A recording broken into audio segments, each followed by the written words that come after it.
Issues সবগুলো আলাপ হবে। এবং তার মধ্যেও আমরা বলতে পারি যে স্যার যেটা বলেছেন যে মূল ফোকাসটা হবে যে চায়নার কাছে চাইনিজ বড় সিইওদের সাথে মিশা, চায়নার সাথে মানে বাংলাদেশকে ইন্ডাস্ট্রিয়ালাইজেশনের জন্য, বাংলাদেশে ম্যানুফ্যাকচারিং এর জন্য একটা বড় হাব তৈরি করার জন্য চায়নার সাথে সেই ধরনের আমরা একটা আমাদের সম্পর্কটা একটা নতুন উচ্চতায় নিতে চাই, এটা একটা। এবং চাইনিজ অ্যাম্বাসেডর বলেছেন যে এটা হবে যে this is the most important visit like by Bangladeshi leader in 50 years. যেমন এবছর বাংলাদেশ এবং চায়না তাদের 50 বছর যে রিলেশনশিপ তারা সেটা সেলিব্রেট করছে, তো এটা হবে মোস্ট ইম্পর্টেন্ট ভিজিট তারা মনে করছে। তো এখানে আমাদের তরফ থেকে, ইন্টারিম গভর্নমেন্টের তরফ থেকে ফোকাসটা থাকবে যে চাইনিজ কোম্পানিগুলো যাতে বাংলাদেশে এসে তাদের ফ্যাক্টরিগুলোকে রিলোকেট করে। এটা নিয়ে প্রফেসর ইউনূস যখন ইউনাইটেড নেশনের জেনারেল অ্যাসেম্বলিতে উনি গিয়েছিলেন, সেখানে সাইডলাইনে চাইনিজ ফরেন মিনিস্টারের সাথে কথা হয়েছিল, সেখানে কিন্তু উনি সুস্পষ্টভাবে তাকে বলেছিলেন যে চাইনিজ যারা সোলার কোম্পানি তারা যেন বাংলাদেশে ইনভেস্ট করে, কারণ Chinese solar company global trade প্রোটেকশনের কারণে অনেক ক্ষেত্রে তারা বাধাগ্রস্ত হচ্ছে। কিন্তু আমাদের তরফ থেকে, আমাদের এখান থেকে যদি এক্সপোর্টটা করে তাহলে সেই ধরনের কোনো প্রোটেকশন নিস্ট কোনো ট্যারিফ তার উপর ইম্পোজ হবে না। তো সেই জন্য তাদের স্যারের ইনভাইটেশনে সাড়া দিয়ে দুইটা কোম্পানি, অলরেডি কয়েকটা কোম্পানি আসছিলেন, তার মধ্যে দুটো কোম্পানি তারা বাংলাদেশে তাদের অফিস সেট আপ করবেন এবং খুব দ্রুত তারা ইভেন ম্যানুফ্যাকচারিং প্ল্যান্টও করবেন। তার মধ্যে একটা আছে হলো লংগি, LONGI। লংগি হচ্ছে ওয়ার্ল্ডের largest solar panel manufacturing company. সেটা ওয়ার্ল্ডে যত সোলার প্যানেল তৈরি হয় তার 70% ওরা ম্যানুফ্যাকচার করে। তো বাংলাদেশে এটা আসা মানে হচ্ছে বাংলাদেশে সোলার প্যানেলে আমরা বলতে পারি যে একটা আমাদের এই সেক্টরে আমরা আবার একটা বড় একটা প্রচুর জব তৈরি হবে এবং আমরা একটা এক্সপোর্ট পাওয়ার হিসাবে আবির্ভূত হওয়ার সম্ভাবনা আছে। আর চায়নাতে সফরে স্যার পিকিং ইউনিভার্সিটিতে একটা বক্তব্য রাখবেন স্টুডেন্টদের জন্য। এবং পিকিং ইউনিভার্সিটি, আপনি জানেন পিকিং ইউনিভার্সিটি চায়নার খুবই নামকরা একটা ইউনিভার্সিটি, গ্লোবাল র্যাঙ্কিংয়ে ওইটা প্রায় টপ 10-এর মধ্যে থাকে। তো এই Peking University at the same time স্যারকে একটা অনারারি ডক্টরেট অনারে ভূষিত করবেন। এছাড়া উনি হাইটেক পার্কে যাবেন, ওদের চাইনিজদের যারা হাইটেক পার্ক ওরা কিভাবে, আপনি জানেন চায়না হ্যাজ এমার্জেন্স ওয়ার্ল্ডের খুবই অনেকে বলেন যে নাম্বার 1 হাইটেক কান্ট্রি হিসাবে এমার্জ করেছে। তো তাদের যে কাটিং এজ টেকনোলজিগুলো কোথায় কোথায় ওরা ইভিতে ওয়ার্ল্ডের এখন নাম্বার 1, ইভি মানে ইলেকট্রিক ভেহিকল। তারপরে হচ্ছে সোলার প্যানেলে ওরা নাম্বার 1। ওরা আপনার দেখেন চিপ টেকনোলজিতে ওরা খুব, সেমিকন্ডাক্টরে ওরা খুব এগিয়ে গিয়েছে। তো এগুলো হাইটেক পার্কে উনি একটু ভিজিট করবেন। এছাড়া ওনার পুরো ভিজিটটা 4 দিনের সফরটা অনেকগুলো এঙ্গেজমেন্ট হবে, অনেক ধরনের মিটিং হবে। আমরা আপনাদেরকে সামনের এই যে 26 তারিখের আগ পর্যন্ত আমরা আরো 2-1টা প্রেস কনফারেন্সে আপনাদেরকে আমরা হাইলাইট করব। তো যেগুলো কথা হবে চায়নার সাথে একটা বড় এমফাসিস হবে যে চাইনিজ ফ্যাক্টরিগুলো কিভাবে বাংলাদেশে রিলোকেট করা যায়, যাতে বাংলাদেশে একটা এমার্জিং একটা বড় ম্যানুফ্যাকচারিং হাব হয়। আমরা ম্যানুফ্যাকচারিংয়ে একটা বিপ্লব ঘটাতে চাই ইন্টারিম গভর্নমেন্ট, এবং এটার আলোকে দেখেন চিটাগাং পোর্টকে আমরা ইন্টারিম গভর্নমেন্টের ফোকাসটা চিটাগাং পোর্টের এফিসিয়েন্সি কত দ্রুত বাড়ানো যায়। চিটাগাং পোর্টের এফিসিয়েন্সির উপরে অনেকটাই নির্ভর করছে বাংলাদেশের এই এক্সপোর্টের এফিসিয়েন্সি, মানে কতটা বেটার হবে। তো যদি চিটাগাং পোর্টের এফিসিয়েন্সি খুব ভালো হয়, অনেক বড় বড় কোম্পানি বাংলাদেশে আসবে। তো সে আলোকে চাইনিজ কোম্পানিগুলোকে, তারা এখন গ্লোবাল লিডার অনেক ক্ষেত্রে, তাদেরকে আহ্বান করা হবে যাতে বাংলাদেশে ইনভেস্ট করে। আর একটা জিনিস আজকে চাইনিজ অ্যাম্বাসেডর বলেছেন যে অগাস্ট 5-এর পরে যে অভূতপূর্ব চেঞ্জ হলো, যে গণ অভ্যুত্থানের পরে চাইনিজ কোম্পানিগুলো বাংলাদেশে লার্জেস্ট ইনভেস্টমেন্ট করেছে গত 7 মাসে। এটা ম্যাসিভ। এবং ওরা আরও ইনভেস্টমেন্ট করতে আসছে, এবং আমরা মনে করি যে এই ভিজিটের পরে প্রচুর চাইনিজ কোম্পানি বাংলাদেশে আরও আসবে তাদের ভিজিট করতে। আর একটা হচ্ছে যে চাইনিজ কোম্পানিগুলোকে, চাইনিজ যারা হসপিটাল চেইন আছে তাদের সাথেও স্যার চাচ্ছেন যে চায়নার সাথে আমাদের একটা হেলথ সার্ভিসের এক ধরনের যোগাযোগটা আরো বৃদ্ধি করে, যত ধরনের কোলাবোরেশন করা যায়। অলরেডি চায়না জানিয়েছে তারা বাংলাদেশে একটা জেনারেল হসপিটাল করে দিবে, কিন্তু প্রফেসর ইউনূস চাচ্ছেন যে চাইনিজ যারা হসপিটাল চেইন তারা খুব নামকরা এবং খুব ভালো তাদের হেলথ কেয়ার ফ্যাসিলিটি, তো তারা যেন বাংলাদেশে এসে এই বিজনেস অপরচুনিটিগুলো এক্সপ্লোর করে এবং বাংলাদেশের সাথে জয়েন্ট ভেঞ্চারে যাতে হসপিটাল দেয়, তো সেই জন্য সেটা নিয়েও খুব বড় রকমের আলোচনা হবে। তো এটা একটা খুবই প্রায়োরিটি এরিয়া। আমরা চাচ্ছি এই ভিজিটটার মাধ্যমে বাংলাদেশ চায়নার যে সম্পর্ক এটা একটা নতুন উচ্চতায় যাবে। আরো অনেক বিষয় আছে, অনেক বিষয় নিয়ে আলাপ হবে, আমরা আগামীতে আপনাদের এই বিষয়গুলো জানাবো। আরো আজকে আরো দুটো বিষয় আছে, সেই বিষয়ে আলোকপাত করছেন আমাদের ডেপুটি প্রেস সেক্রেটারি।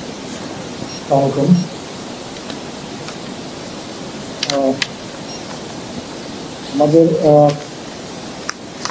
আইন শৃঙ্খলা পরিস্থিতি নিয়ে আপনারা বিভিন্ন সময়ে আপনারা দেখেছেন যে আইন শৃঙ্খলা পরিস্থিতি নিয়ে আপনারা রিপোর্ট করেছেন, মানুষের মধ্যে কিছুটা হয়তো উঠে গেছে। তো উদ্ভূত এই পরিস্থিতিতে মাননীয় প্রধান উপদেষ্টা আগামীকালকে সারা দেশের পুলিশ কর্মকর্তা, মাঠ পর্যায়ে যারা পুলিশ কর্মকর্তা আছেন তাদেরকে ডেকেছেন। আগামীকালকে তাদের সাথে বসবেন, এখানে ওনার দিক নির্দেশনামূলক বক্তব্য দেবেন।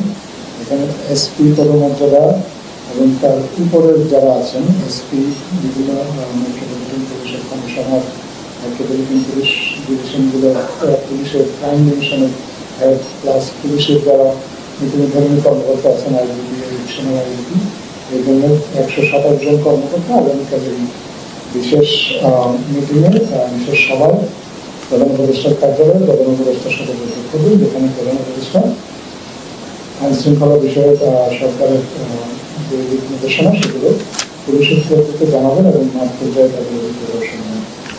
এই সভায় আসলে পুলিশের আইজিপি উনি স্বাগত বক্তব্য রাখবেন। উনি আশা করছি যে উনি ওনার স্বাগত বক্তব্যে 5ই আগস্ট পরবর্তী সময় পুলিশকে ফাংশনাল করার জন্য পুলিশের পক্ষ থেকে কি কি উদ্যোগ নেওয়া হয়েছে সেই উদ্যোগগুলো উনি প্রধান উপদেষ্টার কাছে ব্যাখ্যা করবেন। পাশাপাশি পুলিশের মরালটাকে ফিরিয়ে আনার জন্য যে পুলিশের যে চেষ্টা সেই বিষয়ে উনি প্রধান উপদেষ্টাকে জানাবেন। এবং ক্রাইম নিয়ে পারসেপশন এবং ফ্যাক্টসের মধ্যে যে ব্যবধানটা আছে, অনেক সময় আমরা হয়তো ধরে নিচ্ছি যে ক্রাইম একটু বেশি, কিন্তু আসলে ফ্যাক্টস এবং ফিগার অন্যভাবে কথা বলছে, উনি এই বিষয়টাও ব্যাখ্যা করবেন। এবং এছাড়া মাননীয় আইজিপি ছাড়াও পুলিশের 6 জন মাঠ পর্যায়ে, অন্তত 6 জন মাঠ পর্যায়ের কর্মকর্তা 6টা ফোকাল পয়েন্টে কথা বলবেন। আপনার পুলিশের লজিস্টিক্স নিয়ে কথা বলবেন, ওনাদের অ্যাকোমোডেশন নিয়ে কথা বলবেন, আপনার ট্যাগ বেসড যে পুলিশিং সেটা নিয়ে কথা বলবেন। পাশাপাশি আপনার শিল্প পুলিশের যে সীমাবদ্ধতা বা শিল্প পুলিশের যে কাজগুলো, শিল্প পুলিশ আপনারা জানেন যে শিল্পাঞ্চলে বেশ কিছু সমস্যা হয়েছিল, এগুলো শিল্প পুলিশ কিভাবে ট্যাকেল করেছেন বা আরো কিভাবে ভালোভাবে ভবিষ্যতে ট্যাকেল করা যায় এই বিষয়ে মাননীয় প্রধান উপদেষ্টার সাথে তাদের কার্যক্রম অবহিত করবে এবং ওনার এটা একটা বিশেষ সভা পুলিশের পক্ষ থেকে আমাদেরকে জানানো হয়েছে। এর আগে কখনো এই ধরনের সভা হয়নি। সাধারণত আপনারা দেখেছেন যে পুলিশ সপ্তাহ যেটা হয় সেখানে সরকার প্রধান পুলিশকে অ্যাড্রেস করেন এবং এটাই হয়। এইভাবে সরকার পুলিশ সপ্তাহ হবে, 29 পুলিশ সপ্তাহ শুরু হবে। সেখানেও আমাদের প্রধান উপদেষ্টা পুলিশ সপ্তাহে পুলিশ সদস্যদের পুলিশের বক্তব্য রাখবেন বা পুলিশ সপ্তাহে অন্যান্য যে রুটিন কার্যক্রমগুলো হয় সেগুলো তখন হবে। কিন্তু তার আগে এই বর্তমান পরিস্থিতিতে পুলিশকে নির্দেশনা দেওয়ার জন্য আগামীকালকে এই সভাটা হবে প্রধান উপদেষ্টার কার্যালয়ে। এটা হচ্ছে আগামীকালকে সবার একটা বিষয়। আর একটা বিষয় আমি আপনাদের সাথে শেয়ার করতে চাই। আজকে ইউনিভার্সিটি গ্র্যান্ট কমিশন 7টা কলেজ নিয়ে, যে আপনারা জানেন যে গত কিছুদিন ধরে 7টা কলেজ নিয়ে বেশ কিছু সমস্যা হয়েছিল, বা এগুলো নিয়ে তারা গত কয়েক ইউনিভার্সিটি গ্র্যান্ট কমিশন কাজ করছিলেন। আজকে কলেজের যে ছাত্র প্রতিনিধি তাদের সাথে আলোচনা করে 7টা কলেজ নিয়ে সরকারের পক্ষ থেকে ঘোষণা করা হয়েছিল যে 7টা কলেজকে একটা বিশ্ববিদ্যালয়ের অধীনে নিয়ে আসা হবে। সেই বিশ্ববিদ্যালয়ের একটা নাম প্রস্তাব করা হয়েছে, যেখানে বিভিন্ন কলেজে 7টা কলেজেরই ছাত্র প্রতিনিধিরা সম্মতি দিয়েছেন। এই কলেজটা, এই বিশ্ববিদ্যালয়টার নাম হবে, প্রস্তাবিত নাম ঢাকা সেন্ট্রাল ইউনিভার্সিটি। এই নামটা চূড়ান্ত করার আগে বিশ্ববিদ্যালয় মন্ত্রী কমিশন ইমেইলের মাধ্যমে বিভিন্ন স্টেক হোল্ডারদের মতামত নিয়েছেন। পাশাপাশি 7টা কলেজে যারা ছাত্রছাত্রী তাদের সমন্বয়ে 28টা টিম করা হয়েছে। এই 28টা টিম তারা নিজেরা আলোচনা করে তাদের মতামত দিয়েছে এবং এই 28টা টিমের যে 28টা টিম লিডার, 28টা টিম লিডার, সেই টিম লিডারদের সাথে আজকে বসে মূলত এই নামটা চূড়ান্ত করা হয়েছে। এছাড়াও এই প্রস্তাবিত যে ইউনিভার্সিটি, সেটা ইন্টারিম অ্যাডমিনিস্ট্রেশনটা কি হবে সেটা একটা রূপরেখা তৈরি করে আপনার শিক্ষা মন্ত্রণালয়ের মাধ্যমে ঢাকা বিশ্ববিদ্যালয়ের কাছে পাঠানো হয়েছে, যেহেতু ঢাকা বিশ্ববিদ্যালয়ের জন্য ছিল। এখন ঢাকা বিশ্ববিদ্যালয়ের সিন্ডিকেট এটা অনুমোদন করলেই অন্তর্বর্তী প্রশাসনের যে কাঠামো সেটা চূড়ান্ত হয়ে যাবে। এছাড়াও অন্তর্বর্তী বিশ্ববিদ্যালয়ের যে রূপরেখাটা সেটাও প্রায় চূড়ান্ত করার পর্যায়ে আছে, চূড়ান্ত পর্যায়ে আছে। এই বিষয়ে বিশ্ববিদ্যালয়ের কর্তৃপক্ষ, মাননীয় প্রধান উপদেষ্টা এবং শিক্ষা উপদেষ্টা আমাদের সাথে শীঘ্রই বসবেন এবং ওনাদের নির্দেশনা এবং পরামর্শ পরে এই রূপরেখাটা ফাইনাল করা হবে। এই বিশ্ববিদ্যালয়টা পরিচালনার জন্য একজন অন্তর্বর্তীকালীন প্রশাসক থাকবেন। এই অন্তর্বর্তীকালীন প্রশাসক হবেন এই 7টা যে কলেজ, সেই কলেজেরই প্রিন্সিপালদের 15 জন এবং ইতিমধ্যে বিশ্ববিদ্যালয়ের মঞ্জুরি কমিশন এই 7 জন প্রিন্সিপালেরই সাক্ষাৎকার নিয়েছেন এবং তাদের মধ্যে থেকে একজনকে মনোনীত করবেন বিশ্ববিদ্যালয়ের অন্তর্বর্তীকালীন প্রশাসক হিসেবে। যিনি প্রশাসক হিসেবে মনোনীত হবেন আপাতত তার কলেজটাই হবে এই বিশ্ববিদ্যালয়ের হেডকোয়ার্টার্স এবং এছাড়াও 7টা কলেজে এক ধরনের কোঅর্ডিনেশন ডেস্ক তৈরি করা হবে এবং সেখানে এশীয় কলেজের যে বিজনেস কলেজের প্রিন্সিপাল উনি থাকবেন হচ্ছেন এই কোঅর্ডিনেটরের দায়িত্বে। তো এই হচ্ছে আমাদের কাছে মোটামুটি আজকের আপডেট। এখন আপনারা যদি প্রশ্ন করতে চান।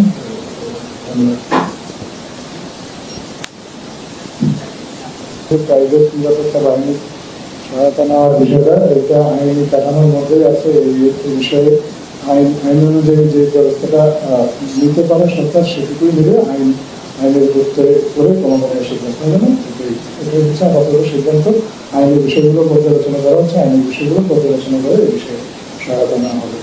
আর তেলের বিষয়ে আপনি যেটা বলছেন যে তেলের সরবরাহ বাড়ানোর চেষ্টা করা হচ্ছে, আমরা অন্তর্বর্তীকালীন সরকার অনেক আগে থেকে উদ্যোগ নেওয়া হয়েছে যে তেলের মূল্য যাতে রমজান বা অন্যান্য পরবর্তী সময় স্বাভাবিক থাকে, এটার জন্য মূলত সাপ্লাইটাকেই গুরুত্ব দেওয়া হয়েছে। সাপ্লাইটাকে বৃদ্ধি করে যাতে কেউ মার্কেটটা ম্যানিপুলেট না করতে পারে সেটার জন্য চেষ্টা করা হচ্ছে এবং আমরা আশা করছি যে সাপ্লাইটা খুব শীঘ্রই বাড়বে এবং বার্লির তেলের যে মূল্য যেটা আপনারা দেখছেন যে একটু বাড়তি হচ্ছে সেটাও হয়তো নিয়ন্ত্রণে চলে আসবে। আর চালের ক্ষেত্রেও একই কথা বলা যায়। চালেরও আপনি জানেন যে গত বছর যে আমাদের দেশে বেশ কিছু বন্যা হয়েছিল, যে জায়গায় চালের কিছু উৎপাদনের ঘাটতি ছিল এবং সরকারের পক্ষ থেকে চাল আমদানির উদ্যোগ নেওয়া হচ্ছে এবং প্রতিদিনই আপনারা হয়তো খবরে দেখবেন যে চালের বিভিন্ন কনসাইনমেন্ট বন্দরে এসে পৌঁছাচ্ছে এবং চালের আমদানি করে এবং অভ্যন্তরীণ সংগ্রহের মাধ্যমে যখন চালের সরবরাহ স্বাভাবিক করা হবে তখন আমরা বিশ্বাস করি যে চাল এবং চালেরও অন্যান্য পণ্যের মতো চালের দামটাও কমে আসবে। আমি এখানে অ্যাড করি যে আপনি যে অক্সিলারি পুলিশ ফোর্সের এটা বললেন, এটার ফলে আমরা আশা করছি যে এতে দেশের বিশেষ করে যারা গেটেড কমিউনিটিতে থাকেন তাদের জন্য এটা একটা আরো স্বস্তির জায়গা তৈরি করবে। কারণ তাদের গেটেড কমিউনিটি যে পুলিশ যারা গার্ড আছেন, গার্ডদের যিনি সবচেয়ে সিনিয়র বা প্রধান, তাকে এখানে পুলিশ অফিসারের রোল দেওয়া হচ্ছে, তাকে সার্টিফিকেট দেওয়া হচ্ছে, তাহলে তিনি অ্যারেস্ট করতে পারবেন। এই অ্যারেস্টের ফলে যেটা হবে যে এক ধরনের ডিটারেন্স হিসাবে কাজ করবে তার এই সার্টিফিকেটটা।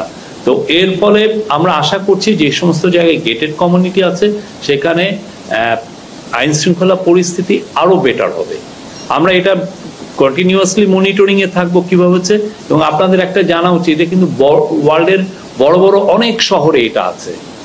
সেটার আলোকে আমাদের পুলিশ অ্যাক্টে তো এটা আছে, অন্যান্য দেশের বড় বড় শহরগুলোতেও এটা দেখা যায়। তারা এই জিনিসটা সবাই, কেননা সরকার তো সবকিছু করে না অন্যান্য দেশে, সেক্ষেত্রে প্রাইভেট এইগুলো যারা সিকিউরিটি প্রোভাইডার তাদের সাথেও এই এক ধরনের সম্পর্ক তারা মেনটেন করে। আমরা মনে করছি যে শহরে আইন শৃঙ্খলা পরিস্থিতি একটু বেটার করার জন্য this is a good move, এবং আমরা এটা কন্টিনিউয়াসলি মনিটর করবো যে এরা কিরকম অপারেট করছে, কতটুকু ভালোভাবে তাদের পারফরমেন্সটা দেখাচ্ছে। তো সরকার খুব চেষ্টা করছে বিদেশি বিনিয়োগ আনতে, ম্যানুফ্যাকচারিং খাতে বিনিয়োগ আনতে, অনেক বিদেশি প্রতিষ্ঠান আগ্রহ দেখাচ্ছে। কিন্তু আমাদের যে লোকাল ইন্ডাস্ট্রি, এদেরকে এক্সিস্টিং ইন্ডাস্ট্রি, এদেরকে আমরা পর্যাপ্ত গ্যাস দিতে পারছি না। তো নতুন বিনিয়োগ আসলে তারা কিভাবে গ্যাসের সরবরাহটা নিশ্চিত করার জন্য কি? গ্যাসের সরবরাহ আমরা অলরেডি নিশ্চিত করার চেষ্টা করছি। গ্যাসের কিছু দাম ইন্টারন্যাশনাল যেটা প্রাইসিং এর সেটার সাথেও কিছুটা অ্যাডজাস্টমেন্টের কথা আমরা বলছি। তো আমাদের যেটা হচ্ছে যে আমরা সর্বোচ্চ চেষ্টা, ইন্টারিম গভর্নমেন্ট সর্বোচ্চ চেষ্টা করছে যাতে গ্যাসের সাপ্লাই একদম সবার ঘরে ঘরে যাতে গ্যাস পড়ে, যারাই ইন্ডাস্ট্রি করবেন তার কাছেই যাতে গ্যাসটা পৌঁছানো যায়, সেই লক্ষ্যে কাজ করা হচ্ছে। সেই লক্ষ্যে আবার যাতে গ্যাসের সাপ্লাইটা যাতে বুস্ট করা যায়, সেই জন্য দেখেছেন যে আমরা গ্যাসপ্রমকে 5টা নতুন কূপ খনন করার আমরা একটা এগ্রিমেন্ট করতে যাচ্ছি তাদের সাথে। এছাড়া অন্যান্য যাদের বিদেশের থেকে গ্যাস আনা, সেটার জন্য আপনি দেখেন এলএনজি সরবরাহ বাড়ানোর জন্য আমরা ইয়ের সাথে এমইউ করার চিন্তা ভাবনা করছি। ওয়ার্ল্ডের বিগেস্ট পেট্রোলিয়াম কোম্পানি আরামকোর সাথে আমরা কথা বলছি, প্লাস স্পট মার্কেট থেকে আমরা গ্যাস কেনার চিন্তা আরো বাড়ানোর চেষ্টা করছি। এবং বাইরের থেকে বিশেষ করে ইউএস এর একটা কোম্পানির সাথেও আমাদের একটা প্রাইমারি একটা চুক্তি হয়েছে। তো আমরা আশা করছি যে যখন এই পুরো সবগুলো চুক্তিগুলো অপারেশনাল হবে এবং আমাদের লোকালি গ্যাস এক্সপ্লোরেশন অ্যাক্টিভিটিস আমরা খুব দ্রুত বাড়াচ্ছি, আমরা আশা করছি যে খুব দ্রুত গ্যাস রিলেটেড যে সমস্যাগুলো সেটা কিছুই থাকবে না।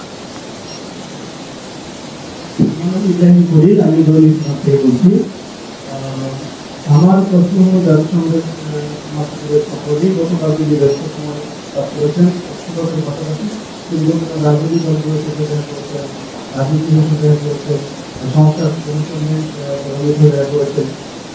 সর্বশেষ উনি যৌথ চিঠিতে যেটা বলেছেন যে সংস্কার বিষয়ে যে যে সহযোগিতা প্রয়োজন তার সবকিছুই করবে জাতিসংঘ।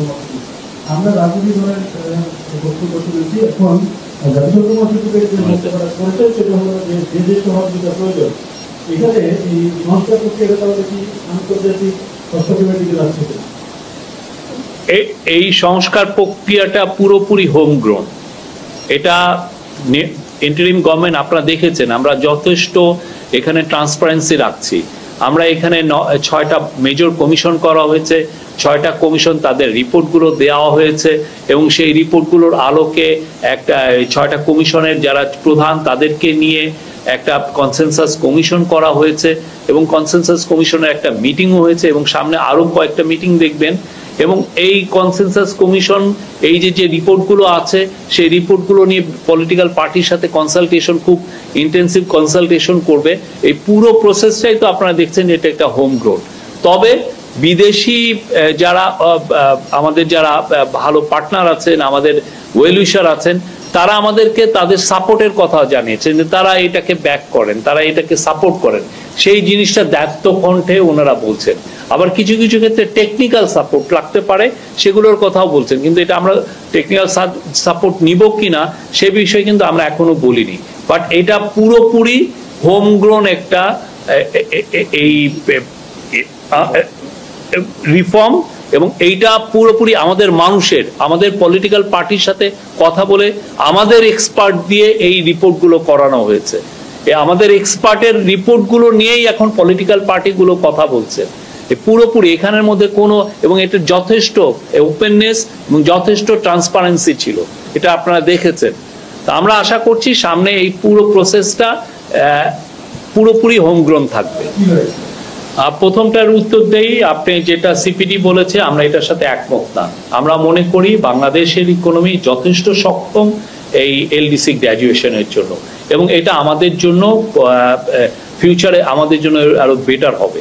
আমাদের যারা ম্যানুফ্যাকচারিং কোম্পানি আছে, আমাদের সার্ভিস সেক্টর আছে, সব সেক্টরের জন্য এটা ভালো বার্তা বয়ে নিয়ে আসবে। আপনার মনে আছে 2005-এ আপনার মাল্টি ফাইবার অ্যারেঞ্জমেন্ট এটা যখন ফেজ আউট হয়, যে পুরো কোটা ফ্রি ওয়ার্ল্ডটা যখন চালু হয় যে গার্মেন্টসের ক্ষেত্রে, তখন কিন্তু অনেকগুলো থিঙ্ক ট্যাঙ্ক এই টাইপের কথা বলেছিলেন যে বাংলাদেশের গার্মেন্ট ফ্যাক্টরি থাকবে না, বাংলাদেশের অন্যান্য কোনো ফ্যাক্টরি থাকবে না, গার্মেন্ট ফ্যাক্টরি পুরো ধ্বংস হয়ে যাবে এই টাইপের। কেননা এর আগে বাংলাদেশ একটা কোটার একটা প্রোটেকশন পেত, কিন্তু দেখেন 2005-এ যখন কোটা ফ্রি ওয়ার্ল্ড হলো গার্মেন্টসের ক্ষেত্রে, বাংলাদেশ কিন্তু বেনিফিটেড হয়েছে। বাংলাদেশের গ্রোথ আরো অনেক খুব দ্রুতভাবে হয়েছে বাংলাদেশের এই গার্মেন্টসের এক্সপোর্ট। ঠিক আমরা মনে করি বাংলাদেশ এলডিসি গ্র্যাজুয়েশন হলে বাংলাদেশ আরো বেনিফিটেড হবে, এবং সেইখানে যদি যে সমস্ত চ্যালেঞ্জেস আসতে পারে আমরা ধারণা করছি, সেই চ্যালেঞ্জকে ওভারকাম করার জন্য যা যা করার দরকার ইন্টারিম গভর্নমেন্ট সেই কাজগুলো করছে এবং করবে, এবং আপনি নিশ্চিত থাকেন এটা বাংলাদেশের জন্য উইল ব্রিং গুড নিউজ। আর আপনি সেকেন্ডটা যেটা বললেন দ্রব্যমূল্যর ক্ষেত্রে যেটা হয়েছে, যে প্রফেসর ইউনূস ইন্টারিম গভর্নমেন্টের প্রধান, উনি অক্টোবর মাসের থেকেই সবাইকে বলছেন, তার পুরো ক্যাবিনেটকে বলছেন যে এটা নিয়ে আমাদের প্রস্তুতি নিতে হবে। সে তখন থেকে আমি যেটা স্মরণে আছে যে সমস্ত বাংলাদেশের যারা বড় বড় ইম্পোর্টার, কমোডিটি ইম্পোর্টার, তাদের সাথে সিরিজ আকার মিটিং হয়েছে, সবাই মিটিং করেছেন। আর একটা হচ্ছে যে এর উপরে পুরোপুরি কমার্স অ্যাডভাইজার শেখ বশিরউদ্দিনকে আলাদাভাবে দায়িত্ব দেওয়া হয়েছে যে যাতে রমজানে কোনো ধরনের কোনো মার্কেট কোনো ম্যানিপুলেশন কেউ যাতে না করে। এটা হচ্ছে যে কমার্সের দিক দিয়ে। প্লাস হচ্ছে যে আমরা প্রতিনিয়ত মনিটর করেছি ইন্টারন্যাশনাল প্রাইসগুলো, কোন কোন দ্রব্যের কি কি প্রাইস, কিভাবে এটাকে বাংলাদেশে সাপ্লাইটা বাড়ানো যায়, সেটা আমাদের লক্ষ্য ছিল। আর একটা ছিল যে কিছু কিছু পণ্যে আমরা দেখেছি যে এমনিতেই ট্যারিফ বসানো, মানে ডিউটি দেওয়া, তো ডিউটিগুলো খুব নামানো হয়েছে। বিশেষ করে দেখবেন যে খেজুরের ক্ষেত্রে ডিউটি কমানোর কারণে খেজুরের দাম কিন্তু অনেক কমে এসছে অনেকগুলো পণ্যের ক্ষেত্রে। রাইসের ক্ষেত্রেও আমরা কমিয়েছি, সয়াবিনের এডিবল ওয়েলের ক্ষেত্রেও ডিউটি কমানো হয়েছে। এই কমানোর কারণে যেটা হয়েছে যে দ্রব্যমূল্যের ইম্পোর্টটাও বেড়েছে, এবং অ্যাট দ্য সেম টাইম আমরা দেখেছি যে মানুষের মানে যেটা গ্রসারি লেভেলে যে দামটা, সেই দামটা স্ট্যাবল হয়েছে, অনেক ক্ষেত্রে কমেওছে। এবং আমরা তো প্রতিনিয়ত আপনাদেরকে আপডেট দিচ্ছি গত বছর থেকে। আরো কিছু কিছু ছিল যে মার্কেটে যেগুলো ডিসরাপশন হয়, যে আপনি ইন্টারনালি আমাদের যেগুলো রুরাল আমার ফার্মাররা যেগুলো গ্রো করেন, সেগুলোর যাতে ঢাকায় আনাটা মানে সাপ্লাইটা বা বড় বড় শহর বয়ে সাপ্লাইটা এটা যাতে ডিসরাপ্টেড না হয়, সেগুলোর দিকেও একটা ভালোভাবে লক্ষ্য ছিল। পুলিশকে বারবার বলা হয়েছে যে কোনোভাবে যেন সড়কে চাঁদাবাজিটা যত রকম ভাবে কমানো যায় সেই দিকে লক্ষ্য ছিল। আর অন্যান্য যেগুলো বড় বড় মেজার নেওয়া হয়েছে, যে ইন্টেন্সিভলি কোম্পানিগুলো যেগুলো বড় বড় কমোডিটি প্লেয়ার, তাদের সাথে ইন্টেন্সিভলি কথা বলা হয়েছে। সেন্ট্রাল ব্যাংকের থেকে আরেকটা মেজার নেওয়া হয়েছে যে তারা যাতে কেউ কমপ্লেন না করতে পারেন যে না আমরা ডলার পাচ্ছি না ইম্পোর্ট করার জন্য, ডলারের অ্যাডিকুয়েট সাপ্লাই আমরা এনশিওর করেছি, যে কেউ যখন তখন ইম্পোর্ট করতে পারছে। কেউ বলছেন না যে এলসিতে তাদের কোনো আগে, যেটা আগের গভর্নমেন্টের সময় এটা একটা বড় সমস্যা ছিল, আমরা আমাদের যে রিজার্ভটা ঠিক রেখেই ডলারের সাপ্লাইটা আমরা এনশিওর করেছি সবার জন্য। ফলে ইম্পোর্টাররা এই কমপ্লেনও করতে পারেন যে না আমরা বড় মাত্রায় এডিবল অয়েল আনতে যাচ্ছি কিন্তু ডলার পাচ্ছি না কেনার জন্য। তো সেই জিনিসটা কোনো কমপ্লেন কিন্তু আসেনি সোফার। আমি মনে করবো যে এটা একটা সবার সম্মিলিত এফার্ট ছিল, এবং সম্মিলিত এফার্টের কারণে আজকে দ্রব্যমূল্য স্ট্যাবল আছে। আমরা চেষ্টা করছি মার্কেটকে যত রকমের স্ট্যাবল রাখার, এবং আমরা আপনাদেরকে বারবার জানাচ্ছি যে কোথায় কোথায় কি ধরনের, ইভেন যদি কোনো ধরনের ডিসরাপশনও হয়, এটা আমরা কিন্তু আপনাদেরকে অ্যালার্ট করছি। তা আপনি দেখেছেন যে আমাদের এই সিএ ফেসবুক পেজে, সিএ হোয়াটসঅ্যাপ পেজে আমরা নিয়মিত আপনাদেরকে মার্কেটটা আপডেট দিচ্ছি। আমরা চাই যে এই যে দ্রব্যমূল্য সহনীয় যে মাত্রায় এসছে, এটা আরো সামনে আমরা ধরে রাখতে। সামনে ঈদ, আমাদের চ্যালেঞ্জটা ঈদকে ঘিরে, এবং সামনে যাতে আরো সামনের মাসগুলোকে আমরা যেন এই দ্রব্যমূল্যকে যাতে এই মাত্রায় ধরে রাখতে পারি। মানুষের জীবনে সহনীয় পর্যায়ে দ্রব্যমূল্য রাখাটা এটা খুবই ইম্পর্টেন্ট এবং সেই লক্ষ্যে ইন্টারিম গভর্নমেন্ট চেষ্টা করে যাচ্ছে। If you enjoyed the video, make sure to leave a like and subscribe the channel.